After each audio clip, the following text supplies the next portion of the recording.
daleen ak jàmm mbokki internetu Les Infos TV am nañu mbégte dellusiwaat ànd ak yéen comme niñ koy defee tous les jours ci seen chaîne bi bu fekkee gan nga aboneel nga bës cloche notification bi waaye itam nga partagé ko ba ñeneen mën ci daal di jot dañuy dikk ak yéen ci la soxol mbirum assemblée nationale li ki démb 22 juin 2026 ba 10 heures jotee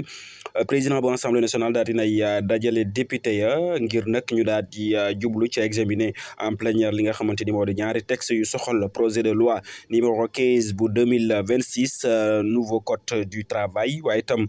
projet de loi numéro 16 2026 di code de la sécurité sociale ñaari gros texte yi li daal la ñu daal di fas yéene woon a examiner foofa ci assemblée nationale ni ki démb 22 juin 2026 ba 10 heures jotee mbir ma nag na mu daal di demee mën nañu ne ab vote sax mujjul daal di am ci député yi ndax nag dañoo daal di sàkku ñu daal di koy renvoyer ñoom ñaari texte yëpp ñu yóbbu ko foofa ca commission ngir nag ñu daal di koy xoolaat lan moo sabab lile ñu daal di koy renvoyer ab demande la boo xamante ni kii di président de commission di maître Abdoulaye Tall moom di président de la commission des lois du travail et des droits humains moom nag moo daal di sàkku ñu daal di koy renvoyer pour un examen approfondi moom daal la mu daal di bëgg mooy ñu daal di koy gën a xoolaat moom nag mu nga daal di sukkandiku ci article 84 du règlement intérieur bi nga xamante nag moo ko daal di mën a permettre à ce que moom mi di président président de commission ngir mu daal di sàkku ñu daal di koy renvoyer ci article 84 bi la daal di tënku mu nekk contexte boo xamante nag daal di war nay tàng lool ndax mën naa ne les syndicats ñoom dañu daal di bloqué lu ni mel lii di code du travail ba ndax ñoom la ñu daal di dénoncé nag mooy CDD bi nga xamante nag dañ ko daal di fas yéene woon a amal 4 ans renouvelable 3 fois moom nag daal nañu jàpp ne lu ni mel daal aujourd'hui ne peut pas être renouvelé qu'une seule fois sinon loolu dafay daal di mujjee nekk ab CDI automatiquement ñoom loolu la ñu daal di wax ab volonté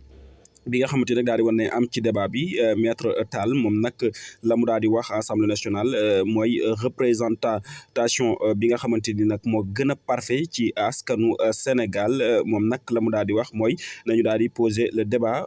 bi nga xamante ni nag dafay daal di nekk ñi ci ëpp ñi ciy bénéficié wu dëgg-dëgg mooy travailleurs yi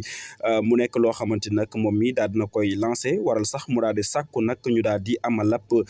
xoolaat maanaam ñu gën a daal di saytuwaat lu ni mel ngir nag ñu amal ko examen approfondi boo xamante daal daañu ko amal foofa ca commission bala ñuy daal di koy indiwaat ngir ñu daal di amalaat beneen séance plénière moom mi loolu lay sàkku moom mi di maître Tall di président de commission bi daal dafa daal di sàkku ñu daal di koy renvoyer en commission ngir ñu mën a ko xoolaat mooy loi bi mooy ñaari texte yi nga xam wax naa ko taala muy projet de loi numéro 15 2026 du code du travail ak projet de loi numéro 16 2026 bu nekk code de la sécurité sociale jamono ji la moom mi di maître Tall la muy sàkku mooy ñu daal di koy xoolaat doog koy mën a indi examiner en plénière kon daal loolu la ñu mën a jàpp foofa ci assemblée nationale ni ki démb daal mujj ñu voté loi yi nga xamante ni yóbbu woon nañ ko fa ngir ñu voté ko nag dañ ko daal di renvoyer bu ñu sukkandikoo ci kii di maître Tall mi nga xam daal basé wu ci article 84 bu règlement intérieur bi ngir daal di koy mën a sàkku ñu daal di koy renvoyer ñu daal di des ci leneen soxal assemblée nationale ba tey ndax nag assemblée nationale daal dinay am bureau bu yees ginnaaw ba nga xamante ni daal di nañu tabb kii di Ousmane Sonko ngir mu jiite assemblée nationale nag daal di war nañuy gis ñaari député wala ñaari